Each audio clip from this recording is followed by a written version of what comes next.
మీషోలో రీసెంట్గా లాంచ్ చేసిన ఈ డ్రెస్ని నేను ఇప్పుడు చూపిస్తున్నాను.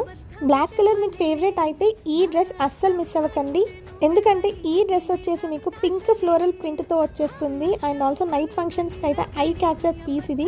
ఫ్యాబ్రిక్ మాత్రం పాలీ జార్జెట్ చాలా లైట్గా ఉంటుంది. వాక్ చేస్తే కూడా ఫ్లో ఆటోమేటిక్గా వస్తుంది. ఫ్లేట్ ఫిట్ కాబట్టి బాడీ షేప్ని చాలా బాగా ఎన్హాన్స్ చేస్తుంది. అండ్ ఆల్సో మీకు ఏమైనా టమ్మీ ఉంటే కూడా అది కవర్ చేస్తుంది. ఈ డ్రెస్లో ఇంకో హైలైట్ ఏంటంటే దీనికి వచ్చిన చున్నీ. నేను ఈ డ్రెస్ని 360 రూపీస్కి కొన్నాను. సో మీకు ఇలాంటి డ్రెస్ కావాలనుకుంటే నా పేజ్ని ఫాలో చేసి లింక్ అని కమెంట్ చేయండి. మీకు డైరెక్ట్గా డిఎంకి లింక్ వస్తుంది. ఇలాంటి ట్రెండీ డ్రెస్సెస్ రివ్యూస్ కోసం నా పేజ్ని ఫాలో చేయండి. Thank you, bye.